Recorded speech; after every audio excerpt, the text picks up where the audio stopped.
Astro ഹീലിങ്ങിൻ്റെ പുതിയൊരു എപ്പിസോഡിലേക്ക് എല്ലാവർക്കും സ്വാഗതം. ഇതൊരു ജനറൽ റീഡിംഗ് ആണ്. നിങ്ങൾക്ക് റെസനേറ്റ് ആവുന്ന കാര്യങ്ങൾ നിങ്ങൾ ഇതിൽ നിന്ന് എടുക്കുക. ഇതിൽ നിന്നുള്ള പോസിറ്റീവായിട്ടുള്ള ഗൈഡൻസ് നിങ്ങളിലേക്ക് എടുക്കാനായിട്ട് ശ്രമിക്കുക. അപ്പോൾ ഇന്നത്തെ റീഡിങ്ങിൽ നമ്മൾ തേർഡ് പാർട്ടി എനർജിയാണ് നോക്കുന്നത്. അതായത് നിങ്ങളുടെ പാർട്ട്ണറും ആ ഒരു തേർഡ് പാർട്ടിയും തമ്മിലുള്ള ഇപ്പോഴത്തെ നിലവിലുള്ള എനർജി എന്താണെന്നാണ് നോക്കുന്നത്. അപ്പോൾ നമുക്ക് റീഡിങ്ങിലേക്ക് പോകാം. ഈ റീഡിങ്ങിൽ എനിക്കൊരു പുരുഷൻ്റെയും രണ്ട് സ്ത്രീകളുടെയും എനർജികളാണ് ഇവിടെ കാണാനായിട്ട് കഴിയുന്നത്. അപ്പോൾ നിങ്ങളുടെ സാഹചര്യത്തിനനുസരിച്ചിട്ട് നിങ്ങൾ നോക്കുക. അതായത് നിങ്ങളുടെ പങ്കാളി അല്ലെങ്കിൽ നിങ്ങളുടെ ഈ വ്യക്തി എന്ന് പറയുന്നത് പുരുഷനാണോ സ്ത്രീയാണോ അല്ലെങ്കിൽ അവരുടെ ജീവിതത്തിലുള്ള ഈ ഒരു തേർഡ് പാർട്ടി ആരാണോ എന്നുള്ള രീതിയിൽ നിങ്ങൾ റെസനേറ്റ് ആക്കി നിങ്ങൾ ഈ ഒരു റീഡിങ് കാണാനായിട്ട് ശ്രമിക്കുക. എന്തു തന്നെ ആയാലും ഈ റീഡിങ്ങിൽ എനിക്ക് കാണുന്നത് ഒരു പുരുഷനും രണ്ട് സ്ത്രീകളും തമ്മിൽ ഏതൊക്കെയോ തരത്തിലുള്ള അഭിപ്രായ ഭിന്നതകളും തർക്കങ്ങളും ഒക്കെ നടക്കുന്നതായിട്ടാണ്. ഈ രണ്ട് സ്ത്രീകൾ ചിലപ്പോൾ നിങ്ങളുടെ വീട്ടിലെ തന്നെ ഫാമിലി മെമ്പർ ആകാം, അല്ലെങ്കിൽ പുറത്തു നിന്നുള്ള വ്യക്തികളാകാം, അല്ലെങ്കിൽ ഒരാൾ കുടുംബത്തിലുള്ള ഒരു അംഗവും മറ്റൊരാൾ കുടുംബത്തിന് പുറത്തുള്ള ഒരു സ്ത്രീയുമാകാം. എന്നാൽ ഒരു കാര്യം ഇവിടെ വ്യക്തമാണ്, ഈ പുരുഷനും ഈ രണ്ട് സ്ത്രീകളും തമ്മിൽ ശക്തമായിട്ടുള്ളൊരു വഴക്കുകളും അഭിപ്രായ വ്യത്യാസങ്ങളും നടക്കുന്നുണ്ട്. ഈ തർക്കങ്ങൾ ഒരു കമ്മിറ്റ്മെൻറ്റ് അല്ലെങ്കിൽ ഒരു കുടുംബ ഉത്തരവാദിത്വം അല്ലെങ്കിൽ ഒരു സ്വത്ത് അതുമായിട്ട് ബന്ധപ്പെട്ട വിഷയങ്ങളെ ചുറ്റിപ്പറ്റിയായിട്ടാണ് എനിക്ക് ഫീൽ ചെയ്യുന്നത്. അതായത് ഒരാളുടെ അഭിപ്രായം മറ്റൊരാളിനോട് ചേരുന്നില്ല, മറ്റൊരാളിന് അത് നല്ലതായിട്ട് തോന്നുന്നില്ല. അതിനാൽ വാക്ക് തർക്കങ്ങളും അഭിപ്രായ വ്യത്യാസങ്ങളും ഉണ്ടാകുന്നതായിട്ടാണ് കാണുന്നത്. അതുകൂടാതെ ഈ ഒരു തേർഡ് പാർട്ടി നിങ്ങളുടെ ഈ ഒരു വ്യക്തിയെ ചില കാര്യങ്ങൾ നിർബന്ധിച്ച് ചെയ്യിപ്പിക്കാനും ശ്രമിക്കുന്നതായിട്ട് എനിക്കിവിടെ ഫീൽ ചെയ്യുന്നുണ്ട്. എന്നാൽ നിങ്ങളുടെ ആ ഒരു വ്യക്തി അതിനോട് യോജിക്കുന്നില്ല, അല്ലെങ്കിൽ മറിച്ച് തേർഡ് പാർട്ടി അതിന് യോജിപ്പില്ല. ഈ ഒരു രീതിയിലും നമുക്ക് ഈ ഒരു റീഡിങ്ങിനെ എടുക്കാം. മൊത്തത്തിൽ ശക്തമായിട്ടുള്ളൊരു അഭിപ്രായ വ്യത്യാസങ്ങളും തർക്കങ്ങളും നിറഞ്ഞൊരു എനർജിയാണ് എനിക്കിവിടെ കാണാനായിട്ട് സാധിക്കുന്നത്. ഈ വ്യക്തി ഇപ്പോൾ വളരെ പോസസീവായിട്ടുള്ള സ്വഭാവം കാണിക്കുന്നതായിട്ട് എനിക്ക് തോന്നുന്നുണ്ട്. ഇതെല്ലാവർക്കും ബാധകമാകണമെന്നില്ല, പക്ഷേ ഒരുപാട് പേർക്ക് ഈ ഒരു സന്ദേശം യോജിക്കുന്നതായിട്ടാണ് എനിക്കിവിടെ കാണുന്നത്. ഈ ഒരു ബന്ധത്തിന് വേണ്ടിയിട്ട് ഇപ്പോൾ ഈ ഒരു വ്യക്തി റിസ്ക് എടുക്കാൻ തയ്യാറാവുകയാണ്. കാരണം ഇതിനോടകം തന്നെ ഒരുപാട് പ്രശ്നങ്ങളും വിവാദങ്ങളും ഉണ്ടായി കഴിഞ്ഞിരിക്കുകയാണ്. ഈ വ്യക്തി മുൻപ് നിങ്ങളോട് ചില കള്ളങ്ങളൊക്കെ പറഞ്ഞിരുന്നു. അത് തെറ്റായിരുന്നുവെന്ന് ഇവർക്ക് തന്നെ നന്നായിട്ട് അറിയാം. തെറ്റ് ആരുടേതാണെന്നും ഇവർക്ക് വ്യക്തമായിട്ടുള്ളൊരു ബോധ്യമുണ്ട്. അതിനാൽ തന്നെ ഇവർ പലപ്പോഴും ആ ഒരു ഗിൽറ്റിലും ആ ഒരു കുറ്റബോധത്തിലും ആ ഒരു മാനസിക വിഷമത്തിലും ഒക്കെയാണ് കഴിയുന്നത്. ഈ പ്രശ്നങ്ങളുടെ ആ ഒരു പ്രധാന കാരണം അയാളോ അല്ലെങ്കിൽ അയാളുടെ ഭാഗത്തു നിന്നുള്ള ആരെങ്കിലും ആയിരിക്കുമെന്നും ഇവർക്ക് വ്യക്തമായിട്ട് അറിയാം. അതുപോലെ തന്നെ ഇപ്പോഴും ഈ വ്യക്തി ഒന്നിലധികം കാര്യങ്ങൾ ഒരേ സമയം കൈകാര്യം ചെയ്യാനായിട്ട് ശ്രമിക്കുന്നതായിട്ട് കാണുന്നു, അല്ലെങ്കിൽ പല രീതിയിലുള്ള ചിന്തകൾ ഒരുമിച്ച് വരുന്നതായിട്ട് കാണുന്നു. അതിനാൽ തന്നെ ഇവരുടെ മനസ്സ് പലപ്പോഴും ഒരു തീരുമാനം ഇല്ലായ്മ അല്ലെങ്കിൽ തീരുമാനമെടുക്കാനുള്ള കഴിവില്ലാത്തതുപോലെ, അല്ലെങ്കിൽ എന്നാൽ ഇവർക്ക് ഒരു തീരുമാനമില്ല എന്നുള്ളത് പോലെയാണ്. എന്ത് ചെയ്യണമെന്ന് അറിയാമെങ്കിൽ പോലും ശരിയായ ഒരു തീരുമാനം എടുക്കാനായിട്ട് ഇവർക്ക് സാധിക്കാറില്ല.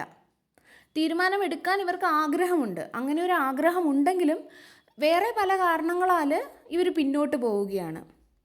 നിലവിലെ സാഹചര്യത്തിലും പലരുടെയും പങ്കാളികളുടെ ആ ഒരു എനർജി അല്ലെങ്കിൽ പേഴ്സൻ്റെ എനർജി ഇതുപോലെ തന്നെയാണ് കാണുന്നത്. അവർക്ക് ഇമോഷൻസ് ഉണ്ട്, തെറ്റ് ആരുടേതാണെന്നറിയാം, എങ്കിലും അവർക്ക് മുന്നോട്ട് പോകാനോ അല്ലെങ്കിൽ ആവശ്യമായിട്ടുള്ളൊരു നടപടി എടുക്കാനോ നിങ്ങളുടെ കൂടെ നിൽക്കാനോ ഒന്നും ഈ ഒരു വ്യക്തിക്ക് സത്യം പറഞ്ഞാൽ കഴിയുന്നില്ല എന്നുള്ളതാണ് സത്യം. അതിനൊക്കെ പിന്നിലെ ഒരു കാര്യമെന്ന് എനിക്ക് തോന്നുന്നത്, ഈ വ്യക്തിക്ക് സ്വന്തം അച്ഛനുമായിട്ടോ അല്ലെങ്കിൽ ഒരു സഹോദരനുമായിട്ടോ അല്ലെങ്കിൽ സഹോദരങ്ങൾ, സ്ത്രീയാകാം പുരുഷനാകാം, അല്ലെങ്കിൽ ഒരു സുഹൃത്തുമായിട്ടോ ചില അഭിപ്രായ ഭിന്നതകളോ തർക്കങ്ങളോ ഒക്കെ നടക്കുന്നതായിട്ടാണ് കാണുന്നത്. കാരണം ഇവിടെ സണ്ണിൻ്റെ, മൂണിൻ്റെ, മാസിൻ്റെ ഒക്കെ എനർജികൾ കാണുന്നുണ്ട്. ഇപ്പോൾ ടാരോയിൽ നോക്കുവാണെങ്കിൽ ഈ ഗ്രഹങ്ങൾ അമ്മ, അച്ഛൻ, സഹോദരങ്ങൾ, സുഹൃത്തുക്കൾ തുടങ്ങിയ ബന്ധങ്ങളെയാണ് സൂചിപ്പിക്കുന്നത്. അതുകൊണ്ട് തന്നെ ഈ ബന്ധങ്ങളിൽ ഏതെങ്കിലും ഒരാളുമായോ അല്ലെങ്കിൽ ഒന്നിലധികം ആളുകളുമായിട്ടോ ഈ വ്യക്തികൾക്ക് ഒരു കാർമിക് സൈക്കിൾസ് ഇനിയും പരിഹരിക്കപ്പെടാതെ ഉള്ളതായിട്ട് എനിക്ക് ഫീൽ ചെയ്യുന്നുണ്ട്. ഇപ്പോഴും ആ ഒരു ആ ഒരു സൈക്കിളിൽ, ആ ഒരു ലൂപ്പിൽ ഇവർ പെട്ട് കിടക്കുന്നതായിട്ടാണ് എനിക്ക് ഫീൽ ചെയ്യുന്നത്. ഒരു കർമ്മബന്ധം, ഒരു കാർമികമായിട്ടുള്ള ആ ഒരു ബന്ധം ഇനിയും അവസാനിപ്പിക്കേണ്ടതായിട്ടുണ്ട്, ഒരു ടോക്സിക് സൈക്കിള്. ആ ഒരു ബന്ധങ്ങളിൽ ഇതിനകം തന്നെ വളരെയധികം ടോക്സിക് ആയിട്ടുള്ള സാഹചര്യങ്ങൾ രൂപപ്പെട്ടിട്ടുമുണ്ട്. ഈ കാരണങ്ങളാൽ തന്നെ ഈ ഒരു വ്യക്തിയുടെ സോളാർ പ്ലെക്സസ്, റൂട്ട് ചക്ര, ത്രോട്ട് ചക്ര എന്നിവ ഒക്കെ സന്തുലിത അവസ്ഥയിലല്ലെന്നും ഈ ഒരു റീഡിങ് സൂചിപ്പിക്കുന്നുണ്ട്. അതെല്ലാം തന്നെ നോർമൽസിയിലല്ല, അതൊക്കെ അബ്നോർമലായിട്ട് കിടക്കുകയാണ്. ഈ അസന്തുലിത അവസ്ഥ കാരണം ഇവരുടെ ജീവിതത്തിലെ സാമ്പത്തികത്തെയാണ് അത് ബാധിച്ചിരിക്കുന്നത്.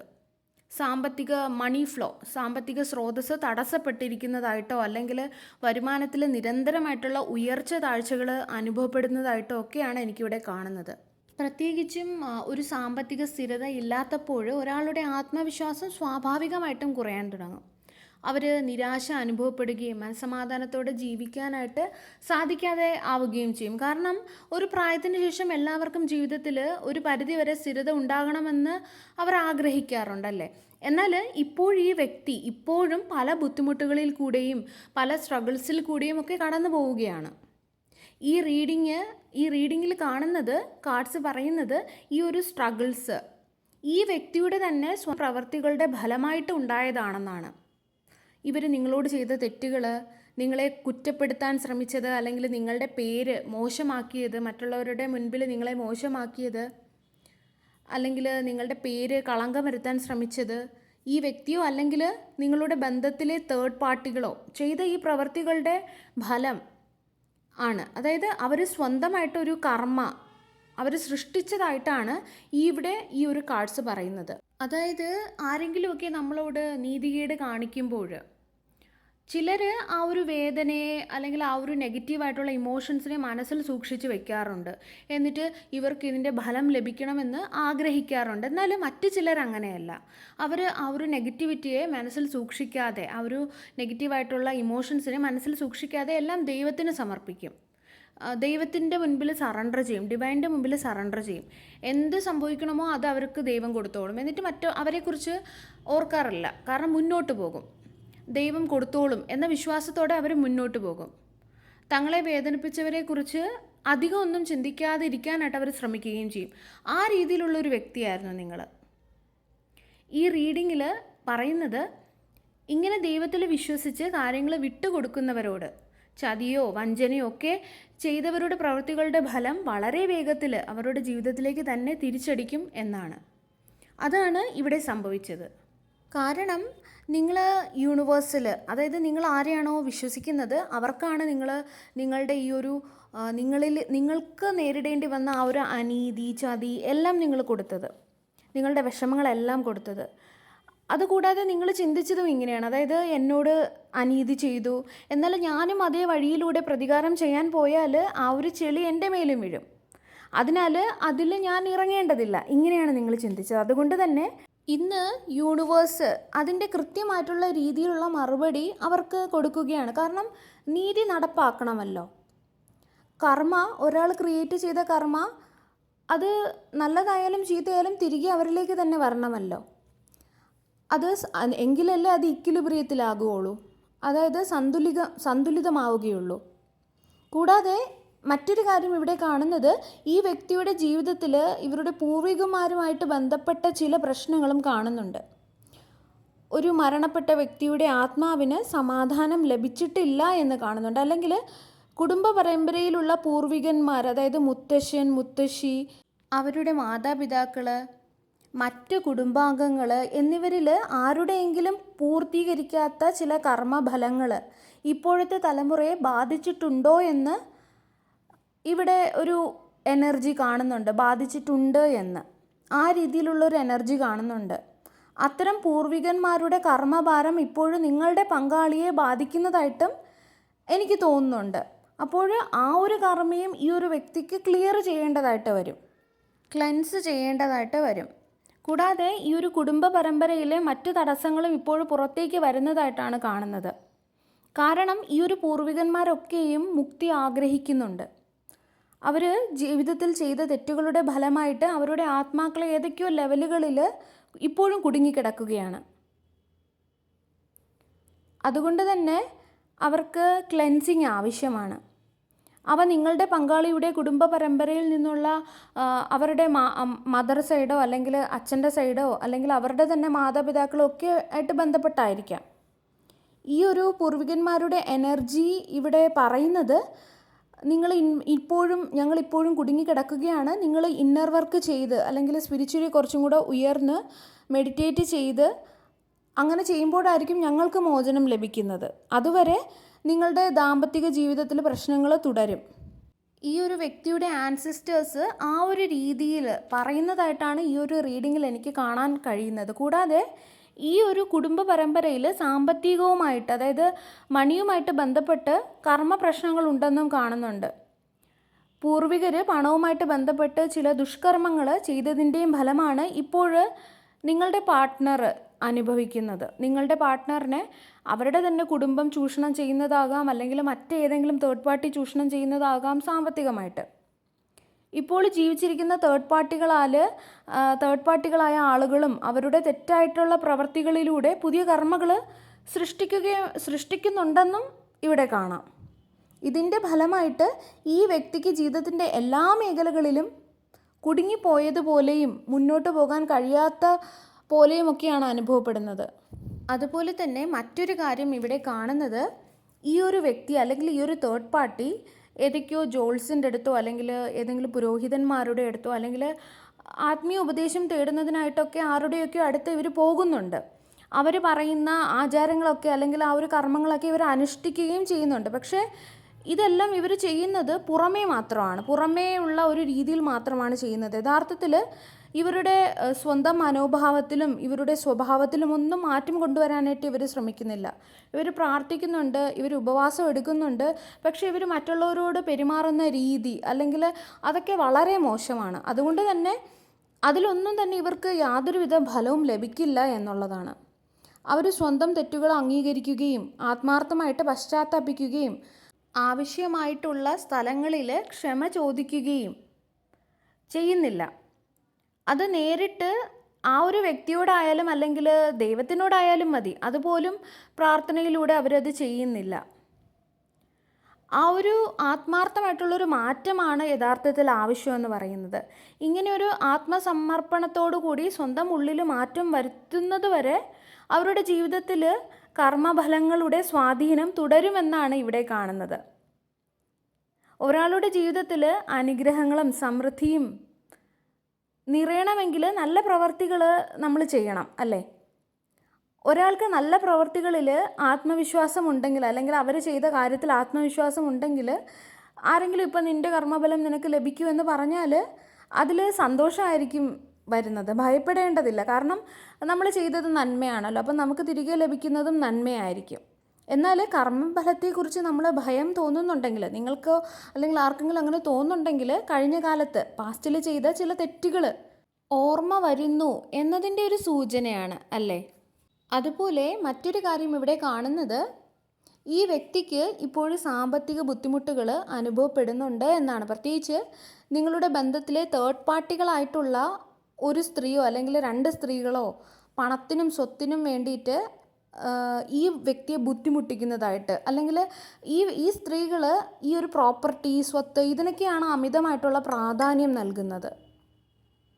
ഈ സാഹചര്യത്തിൽ ആ സ്ത്രീകളുടെ പ്രാധാന്യം, ശ്രദ്ധ ഒക്കെ പണത്തിലും സ്വത്തിലുമാണ്. നിങ്ങളുടെ പങ്കാളിയുടെ വികാരങ്ങൾക്ക് അവർ വലിയ പ്രാധാന്യം ഒന്നും നൽകുന്നില്ല എന്നുള്ളതാണ് ഇവിടെ കാണുന്നത്. ഈ രണ്ടു പേർക്കും അല്ലെങ്കിൽ ഈ വ്യക്തിക്ക് മറ്റുള്ളവരുടെ വികാരങ്ങളെക്കുറിച്ച് യാതൊരു പരിഗണനയുമില്ല. അവർക്ക് വേണ്ടത് പണവും സ്വത്തും മാത്രമാണ്. അതല്ലാതെ മറ്റൊന്നും അവരുടെ ശ്രദ്ധയിലില്ല. ഇവരുടെ പ്രധാന ആയുധം എന്ന് പറയുന്നത് മറ്റുള്ളവർക്കെതിരെ നെഗറ്റീവായിട്ടുള്ള കാര്യങ്ങൾ, സ്പെൽ വർക്ക് ചെയ്യുക, മോശമായിട്ടുള്ള വാക്കുകൾ ഉപയോഗിക്കുക, മോശമായിട്ട് നിങ്ങളെക്കുറിച്ച് മറ്റുള്ളവരോട് പറഞ്ഞു പരത്തുക, ഗോസിപ്പുകൾ പറയുക, ഒരു ലോവർ വൈബ്രേഷൻ, ലോവർ മൈൻഡ് സെറ്റിൽ നിൽക്കുക, ചിന്താഗതി നെഗറ്റീവായിട്ടുള്ള ഒരു മൈൻഡ് സെറ്റ്, ഇങ്ങനെയൊക്കെയാണ് ഇവർ തുടരുന്നത്. ഓരോ മനുഷ്യൻ്റെയും ഓരോ നിമിഷത്തെ പ്രവൃത്തികളും കർമ്മമായിട്ട് രേഖപ്പെടുത്തുകയാണ്. അത് റെക്കോർഡഡ് ആണ് കർമ്മ എന്ന് പറയുന്നത്. പലപ്പോഴും നമ്മുടെ ജീവിതത്തിൽ എന്തെങ്കിലുമൊക്കെ പ്രശ്നങ്ങൾ വരുമ്പോൾ നമ്മളുടെ ബർത്ത് ചാർട്ട് നമ്മൾ നോക്കാറുണ്ട്, അല്ലെങ്കിൽ അന്വേഷിക്കാറുണ്ടല്ലേ. അതായത് ഇപ്പോഴും നമ്മൾ ഏത് ദശയിൽ കൂടെയാണ് കടന്നു പോകുന്നത്, ശനിയുടെ ദശയാണോ, രാഹു കേതുവിൻ്റെ സ്വാധീനത്താണോ, ചൊവ്വാദോഷമാണോ, അല്ലെങ്കിൽ ചന്ദ്രൻ്റെ പ്രശ്നമാണോ എന്നിങ്ങനെയൊക്കെ പറയാറുണ്ട്. എന്നാൽ ഈ ഗ്രഹങ്ങളുടെ സ്വാധീനം ഒരാളുടെ സ്വന്തം കർമ്മങ്ങളുമായിട്ട് ബന്ധപ്പെട്ടിട്ടുള്ളതാണ്. ഈ ജീവിതത്തിൽ ഓരോ നിമിഷവും ചെയ്ത പ്രവർത്തികൾ കർമ്മയായിട്ട് റെക്കോർഡഡ് ആവുന്നുവെന്ന് ഞാൻ പറഞ്ഞല്ലോ. പിന്നീട് അടുത്ത ജന്മത്തിലെ അനുഭവങ്ങൾ ആ ഒരു കർമ്മഫലവുമായിട്ട് ബന്ധപ്പെട്ടായിരിക്കും. അതുകൊണ്ട് തന്നെ ജീവിതത്തിലെ എല്ലാ പ്രശ്നങ്ങളും ഗ്രഹങ്ങളെ മാത്രം കുറ്റപ്പെടുത്തിയത് കൊണ്ട് ഒരു കാര്യമില്ല. ഗ്രഹങ്ങളെ കുറ്റപ്പെടുത്താൻ പറ്റില്ല. ഇതൊക്കെ നമ്മളുടെ കർമ്മയുടെ ഫലമാണ്. അതായത് ഇപ്പോൾ നമ്മൾ ഉദാഹരണത്തിന് പറയുവാണെങ്കിൽ, അതായത് ഇപ്പോൾ നമ്മൾ നമ്മുടെ സഹോദരനോട് എന്തെങ്കിലും ഒരു അനീതി ചെയ്താൽ അത് ചൊവ്വയുമായിട്ട് ബന്ധപ്പെട്ട പ്രശ്നമായിട്ട് പ്രതിഫലിക്കാം. ഇപ്പം നമ്മുടെ അച്ഛനുമായിട്ട് എന്തെങ്കിലും പ്രശ്നങ്ങൾ നമ്മൾ ഉണ്ടാക്കിയിട്ടുണ്ടെങ്കിൽ അത് സൂര്യനുമായിട്ട് ബന്ധപ്പെട്ടതായിട്ട് കണക്കാക്കുന്നു. ഇനി നമ്മുടെ അമ്മയുമായിട്ടാണെങ്കിൽ അത് ചന്ദ്രനുമായിട്ട് ബന്ധപ്പെട്ടതാകാം. കൂടാതെ മറ്റുള്ളവരോട് നമ്മൾ മോശമായിട്ട് പെരുമാറുക, അവരെ അധിക്ഷേപിക്കുക, പ്രത്യേകിച്ച് സഹായികളായിട്ട് നിൽക്കുന്ന ആൾക്കാർ, അല്ലെങ്കിൽ കഠിനാധ്വാനം ചെയ്യുന്നവർ എന്നിവരെയൊക്കെ അവഹേളിക്കുക, അവരെയൊക്കെ താഴ്ന്നവരായിട്ട് കാണുക, മറ്റുള്ളവരോട് അനീതി ചെയ്യുക എന്നിവയൊക്കെ ശനിയുമായിട്ട് ബന്ധപ്പെട്ട കർമ്മങ്ങളെ ദോഷകരമായിട്ട് ബാധിക്കും.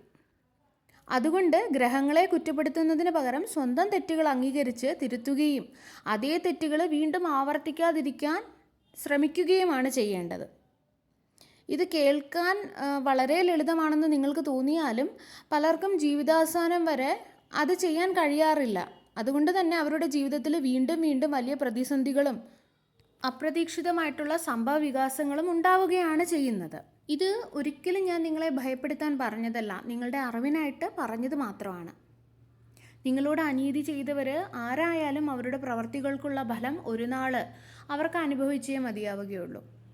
സർവീശ്വരൻ്റെ എല്ലാവിധ അനുഗ്രഹങ്ങളും നിങ്ങൾക്ക് എല്ലാവർക്കും ഉണ്ടാകട്ടെ. വീണ്ടും ഒരു വീഡിയോയുമായി നമുക്ക് വീണ്ടും കാണാം. നന്ദി.